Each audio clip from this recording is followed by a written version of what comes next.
Halo sahabat spill novel Donghua, kita akan membahas cerita Donghua berjudul 100.000 tahun pemurnian Qi.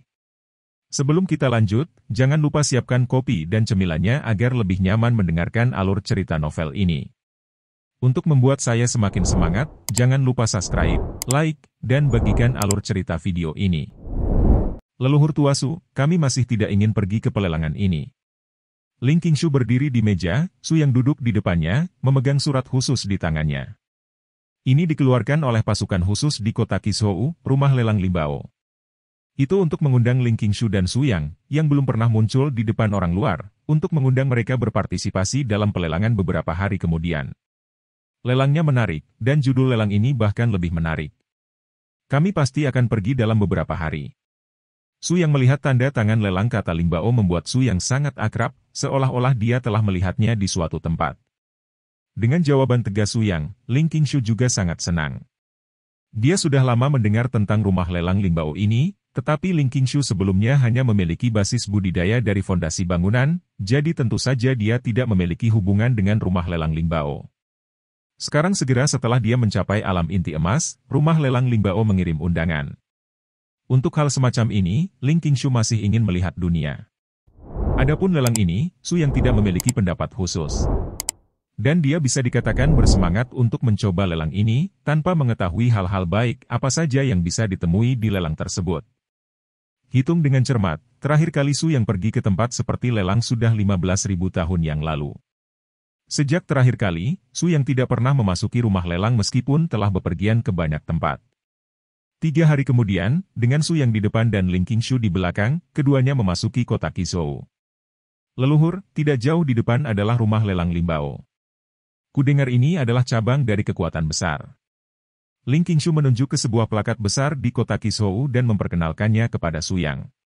Tatapan Su yang ditempatkan di papan nama rumah lelang Limbao, dan dia juga memiliki pemahaman umum tentang rumah lelang ini, bahwa itu kaya. Paling tidak, di era ini, rumah lelang Limbao ini termasuk salah satu yang terbaik di kota Qishou. Ketika Ling Qingshu menunjukkan surat undangan tersebut, seorang biksu pembangun yayasan berjalan keluar dari rumah lelang Limbao dan membawa Ling Qingshu dan Su yang ke dalam rumah lelang. Sepanjang jalan, kultivator pembangunan yayasan ini memperkenalkan Ling Qingshu dan Su yang tentang situasi rumah lelang Limbao. Rumah lelang Limbao di kota Qishou ini memang cabang kecil. Tapi di mata para biksu di Qishou, cabang ini sudah menjadi raksasa. Rumah lelang Limbao di kota Qishou ini memiliki 6 lantai, dari lantai 2 hingga 4 digunakan untuk menjual beberapa benda spiritual.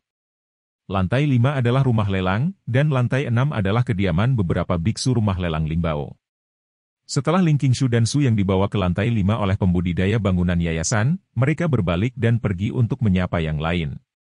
Su yang juga orang yang tidak bisa diam, dan mendengar bahwa ada benda-benda spiritual yang dijual di lantai 2 hingga 4. Dia turun 2 lantai lagi. Ling Qingshu merasa sangat lega atas tindakan Su yang sendirian, dia tetap di lantai 5, dan segera seseorang akan datang kepadanya untuk berbicara. Su yang turun jauh ke lantai 2. Dia berencana untuk mulai melihat bagian terburuk dari rumah lelang Limbao, dan melewati 3 lantai 2, 3, dan 4. Su yang akan membelinya tanpa ragu jika dia bertemu dengan sesuatu yang dia suka, atau jika dia memiliki penglihatan. Su yang sedang berjalan-jalan di lantai 2 sendirian, dan nafas yang menyelimutinya hanyalah dasar kultivasi pemurnian Qi, dan wajahnya masih sangat muda. Setelah beberapa saat, masalahnya menemukan kepala Su yang. Setelah Su yang melihat harta spiritual, seorang pria muda di sebelahnya juga berbicara, dan ingin bersaing dengan Su yang untuk mendapatkan harta spiritual ini. Wah, apakah kamu tahu siapa aku? Jika kamu sudah kenal, segera serahkan rumput roh yang disukai Tuan Muda, dan jangan membuat masalah pada dirimu sendiri. Melihat ekspresi arogan pemuda itu, ada bahasa latar yang kuat yang tersirat. Su yang tidak hanya tidak marah, tetapi juga sedikit ceria. Hal semacam ini belum ditemukan selama puluhan ribu tahun. Tanpa diduga, datang untuk berpartisipasi dalam pelelangan kecil kali ini, hal itu terjadi padaku lagi. Su yang bertanya sedikit geli dengan ramuan di tangannya. Apakah Anda menginginkan rumput roh ini juga?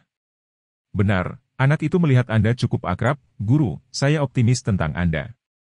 Pemuda itu langsung mengulurkan tangan untuk mengambil rumput roh di tangan Su yang. Dari sudut pandang pemuda itu, Su yang sudah melepaskan rumput roh dengan sangat baik. Su Yang memperhatikan gerakan pemuda itu, dan dengan sedikit gerakan di pergelangan tangannya, ramuan itu meninggalkan satu-satunya cara bagi pemuda itu untuk menjangkau. Dengan cara ini, pemuda itu menangkap lubang secara langsung, dan matanya penuh dengan keterkejutan ketika dia melihat Su Yang. "Nak, apakah kamu tidak tahu siapa aku?" Kamu berkata, "Berapa harga yang kamu kenakan untuk rumput spiritual ini, Tuan? Aku menginginkannya." Mendengar ini, Su Yang menggelengkan kepalanya dan menanggapi pria muda itu. "Di mataku, rumput roh ini tak ternilai harganya. Rumput roh sebenarnya bukanlah hal yang langka, namun memiliki beberapa efek khusus." Di mata pemuda itu, rumput roh ini persis seperti rumput liar, dan dia membuka mulutnya untuk bersaing dengan Su Yang, tetapi berpikir bahwa rumput roh terlihat bagus dari luar. Tak ternilai?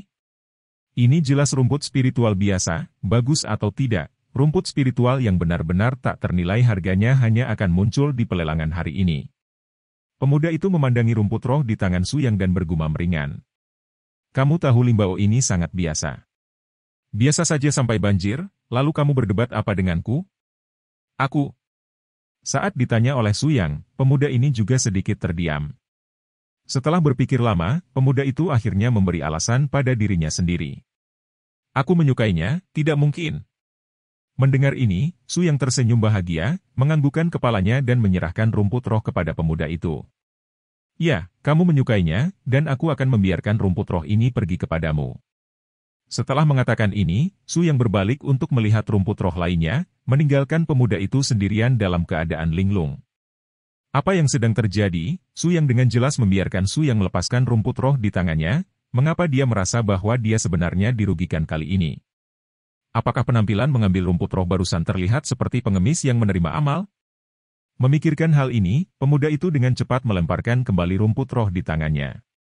Bagaimana bisa seorang tiran lokal yang tidak punya apa-apa selain uang, seperti pengemis, yang memiliki keluarga yang luar biasa di kota Qizhou? Menggelengkan kepalanya, membuang pikiran yang mengganggu di dalam hatinya, pemuda itu pergi untuk melihat rerumputan roh lainnya. Su Yang, yang berbalik dan pergi ke sana, sedang dalam suasana hati yang baik saat ini.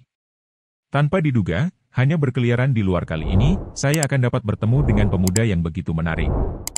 Memikirkan seluruh proses masalah barusan, Su Yang tidak bisa menahan senyum. Jika hari ini diganti dengan diri 20.000 tahun yang lalu, dengan keadaan pikiran saat itu, hari ini pasti akan membuat pemuda ini menderita. Saat ini, Su Yang benar-benar menghadapi sikap lewat sambil tersenyum, ini adalah perbedaan suasana hati. Dalam 20.000 tahun terakhir, suasana hati saya memang meningkat pesat. Di jalan latihan spiritual, tidak hanya perlu memupuk kekuatan, tetapi juga menumbuhkan pikiran.